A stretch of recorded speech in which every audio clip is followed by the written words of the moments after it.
गजनवी ने इंडिया से चुराए हुए सोने खजाने हीरा Jawahar. Were they bandits or guardians? Story of Muslim ruler Mehmood Ghaznavi and others who attacked India. I have given just my perception, not decree.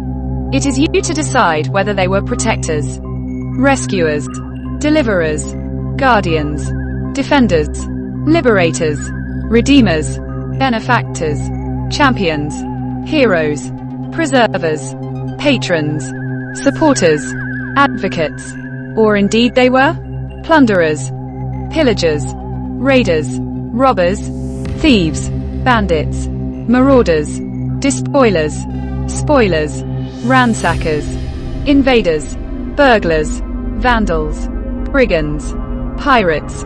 Due to the Hindu Kush mountains in the northwestern region, India was somewhat shielded from foreign invaders in the early stages of ancient history. However, over time, several passes like the Khyber and Gomal Pass were established, which made it easier for foreign invaders to enter India, and thus began the trend of foreign invaders coming to loot India's wealth and prosperity. Throughout Indian history, from ancient to medieval times, India has faced numerous invasions. However, some of these invasions had a significant impact not only on society, but also on the political landscape and economy. Some invasions even became turning points in Indian history, leading to a change of power. In this story, we will discuss a few major invasions of the medieval period, focusing on their causes, strategies, and impacts on India. First, let's talk about the invasion led by Mahmud of Ghazni. Mahmud belonged to the Ghaznavid dynasty, which began as a small kingdom in Ghazni, Afghanistan. Established in the 10th century, Mahmud aimed to expand Ghazni into a larger, more powerful kingdom. In this quest, he played an important role in defending Islamic territories from Turkic tribes. While in India, he is often viewed as a plunderer and destroyer of temples. To strengthen his kingdom and make it more powerful, he needed wealth. And for this reason, he set his sights on India. Mahmud's first raid took place around 1000 AD, and it's said that he conducted 17 raids over 25 years. During this time, he also fought battles in Central Asia and Afghanistan. In his initial raids, Mahmud targeted the Hindu Shahi rulers, who controlled Peshawar and Punjab. By 1008, he was ready to attack the Ganges Valley. Over the next 6 years, he raided several regions, looting temples and wealth stored for generations. Using this wealth, he continued to strengthen his army in Central Asia. Mahmud's most notable raid took place in 1018, where he looted the prosperous cities of Mathura and Kanauj. The following year, he raided Bundelkhand and returned to Ghazni with immense riches. He was able to conduct such raids with impunity because there was no strong northern Indian power to resist him at that time. There was no question of existence. It's about seeing how Mahmud tried to add these stages but failed. In 125, a plan was made to arrest Somnath, where there was a magnificent temple with thousands of tourists. Alongside, there was a report whose objective was to instill shock and awe among the Rajputs. Not only did he break the Shiva Linga, but he also ordered its broken parts to be taken back to Ghazni. On his way back, a group of Jats attacked him in Sindh, and when he returned the next year, he punished the Jats. After his conquest of Punjab and Multan, the political situation in North India changed drastically. It's believed that due to the rapid changes at that time, Jews did not attack North India. Mahmud's death occurred in 1030. And for some time after his death, his successors continued looting India. However, some Rajput states emerged, defeating the Turkish invaders and sending them back to their territories. In 1203, following the conquest of northwest India and the Battle of Peshawar, al-Biruni wrote about the destructive conquests. Moving forward, we see the rise of another invader, Muhammad Ghori, whom historians consider the founder of the Muslim Empire in India. In 1178, Ghori entered through the Gomal Pass, conquering Multan and Uch. In 1178, he attempted to conquer Gujarat, but the local ruler, Mullah Raja II, defeated him. After this loss, Ghori took the Khyber Pass route and subdued Punjab. By 1192, he had conquered Peshawar, Lahore, and Sialkot, leading to a significant rivalry with the Rajputs. During the campaigns in Multan and Utch, Prithviraj Chauhan took control of Ajmer, sparking a confrontation with Ghori that led to the Battle of Touraine in 1191, where Ghori was defeated. Ghori regrouped, and in 1192, he returned and fought the Second Battle of Touraine, which historians consider a turning point in Indian history. Upon hearing about Ghori's campaign, Prithviraj sought assistance from other North Indian rulers. Despite having a stronger army, Prithviraj's forces were less organized, resulting in his defeat. Ghori captured and later executed Prithviraj on charges of conspiracy, marking the decline of Rajput power. With Delhi and western Rajasthan now under his control, Ghori returned to India in 1194, targeting the kingdom of Kannauj. At the Battle of Chandwar, he defeated Jaya Chandra, the ruler of Kannauj, and moved towards Varanasi, devastating the city and destroying numerous temples, plundering their wealth. Following these conquests, the multi-state system ended, and a centralized political organization was established in the Ganga, Yamuna Doab and surrounding areas. This laid the groundwork for the Delhi Sultanate with his slave Qutb-ud-Din Aibak, who assumed control after Ghori's death. In the next century, Timur, a great military commander in Central Asia, Timur conquered one kingdom after another, extracting control over them. Although he claimed a blood relation to Genghis Khan, he actually began his conquests in 1370. Gradually, his territory extended from Syria to France and from Central Asia to southern Persia. Before Timur's invasion of India, the Delhi Sultanate had already weakened. In 1398, he invaded India with the intent to loot the wealth accumulated by the Sultan of Delhi. Since there was no remaining power to oppose him, Timur's army looted and destroyed all towns on their path to Delhi, finally capturing the city itself. During this invasion, a large number of Hindus, Muslims, religious leaders, and children lost their lives. This raid once again demonstrated the dangers of having a fragmented government, as large amounts of wealth, gold, silver, and jewels were looted. Many citizens, artisans, and skilled workers were forced to move to Timur's capital, Samarkand, where they contributed to constructing magnificent buildings. This attack was a major blow to the strength of the Delhi Sultanate. Following Timur's actions, invaders like Nadir Shah and Ahmad Shah Abdali continued these raids. In 1738, Nadir Shah entered northern India, attracted by the wealth for which India was famous. With his powerful army, he captured and looted cities like Lahore, eventually reaching Delhi. Nadir Shah ordered a massacre in Delhi, killing countless people and taking a vast amount of wealth, including the famous Koh-i-Noor diamond and Shah Jahan's peacock throne. Nadir Shah's invasion caused irreparable damage to the Mughal Empire's prestige, exposing its vulnerabilities and allowing the Maratha chiefs to rise. The empire's finances were devastated, and India's religious and social life was deeply disturbed. This was not only economic looting but a large-scale human tragedy recorded in history. Afterward, the empire was left in a weakened state, paving the way for further invasions and internal struggles. Ahmad Shah Abdali, a protege of Nadir Shah, launched several invasions from 1748 to 1764, plundering cities like Delhi and Mathura in northern India. In 1761, he defeated the Marathas in the Third Battle of Panipat, impacting their control over the Mughal emperor and reducing their influence in northern India. Though Abdali did not establish an Afghan kingdom in India, his repeated invasions, combined with internal disputes among nobles, marked the end of the Mughal Empire as a unified power in 1761. This summary of India's medieval history underscores the political and economic challenges posed by these invasions, which not only affected India's prosperity but also brought about significant human suffering. Despite these repeated invasions, the resilience of India's people allowed them to rebuild wealth over time. Imagine if these invasions hadn't occurred.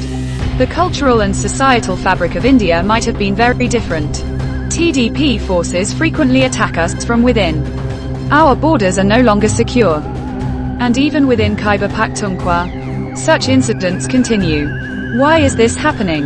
Especially when Pakistan is supposed to be a friendly neighboring country. We call it our Islamic brother. Yet hatred has crept between us. Why aren't relations with Afghanistan improving? Can we say that Pakistan alone is responsible? Or is it mutual? Pakistan is indeed responsible. During Musharraf's time, we made mistakes. The Abbottabad incident with Osama bin Laden damaged trust. And Afghanistan's older generations feel Pakistan has played a large role in their hardships. Apologizing for this would be wise. But recent attacks from TDP also point to Pakistan's own failures. We lack a concrete policy and effective response. Simply reacting to situations rather than addressing the root issues. The Taliban received governance from the US in Qatar.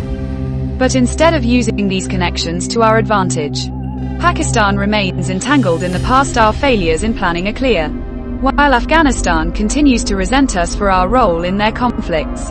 Historically, figures like Mehmood of Ghazni, who attacked India multiple times, looted temples such as Somnath, are wrongly glorified as heroes.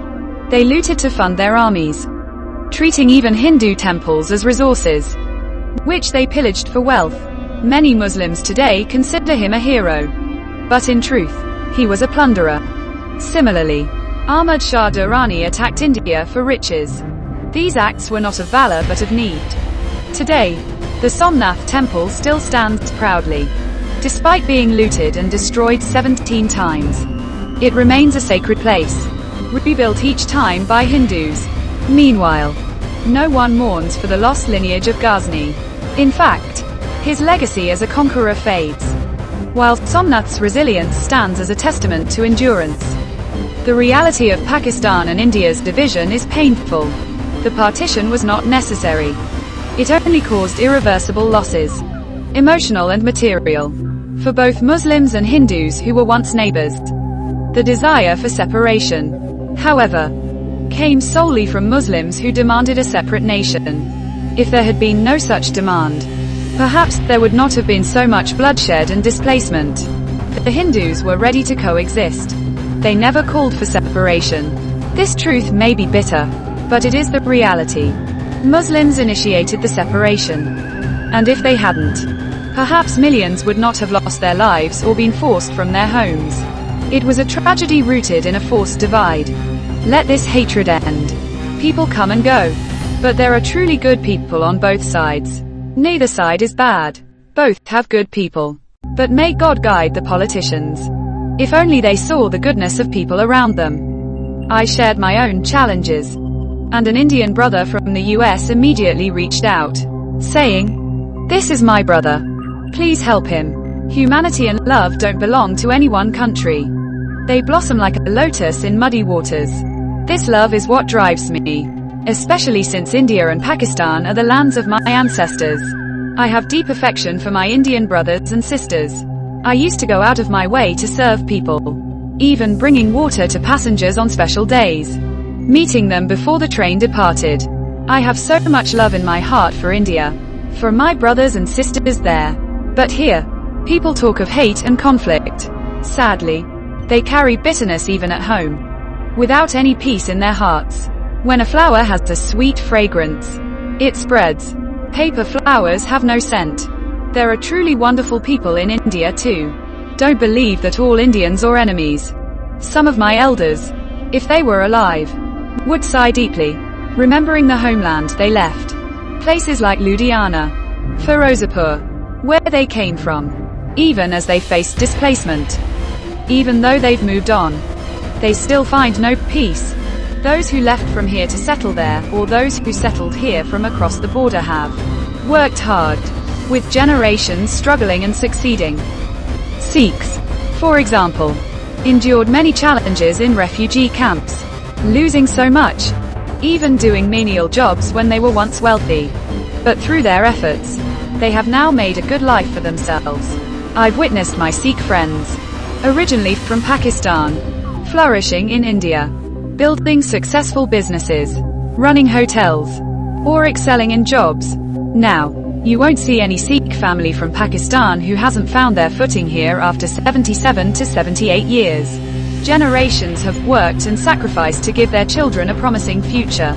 But I wonder about those who migrated to Pakistan. Some may not have found the same opportunities. Even if you or I went there now, we would likely struggle, as you still do here with your vegetable stall. Yet despite losing so much, the Sikh families who came here from places like Lahore have prospered, with their third, fourth, or even fifth generations living stable lives, at over 65 years of age. I wonder if I will see a time when things improve so I can visit my ancestral town in India, or when those who left from here can easily return. Both nations should ease their visa policies so that our brothers and sisters can come and go freely. Let love flourish between us, with cool breezes blowing from both sides. This endless conflict is exhausting. It's time for peace. We have fought multiple wars. But what has it achieved? Fighting with neighbors only breeds more hostility, while a peaceful resolution benefits everyone. If both nations come together, industries and economies on both sides would flourish. Just as there are sacred places here for us, there are holy sites in India for you all.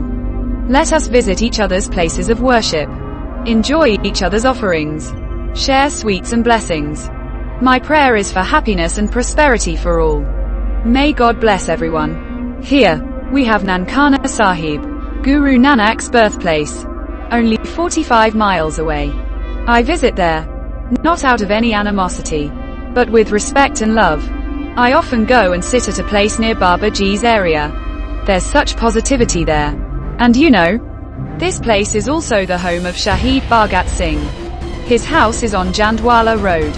Although I haven't gone there specifically, I visit Nankana Sahib a couple of times a year, and I always pay my respects to Baba Ji. I genuinely enjoy the atmosphere and the warmth of the people there. When I go to pray, I always ask, "Oh Allah, bless us all." There's no discrimination in who receives blessings. And it shouldn't matter whether it's a Hindu or a Muslim drinking water. Yet, there's been a time when they even locked the well where people would drink from. I've witnessed that Sikh brothers and sisters have been incredibly generous, offering me water and even feeding me sweets. I was moved to tears by the kindness of such loving people. It made me wonder where this hatred even comes from. I pray that Baba Ji's teachings of love and respect spread among everyone. Guru Nanak, Mahatma Buddha, they all taught peace and understanding. I've read from different religious texts, and each one has a message of love and humanity. Even though I'm a practicing Muslim, I see nothing wrong in reading the sacred books of other faiths, be it the Granth Sahib or the Bible.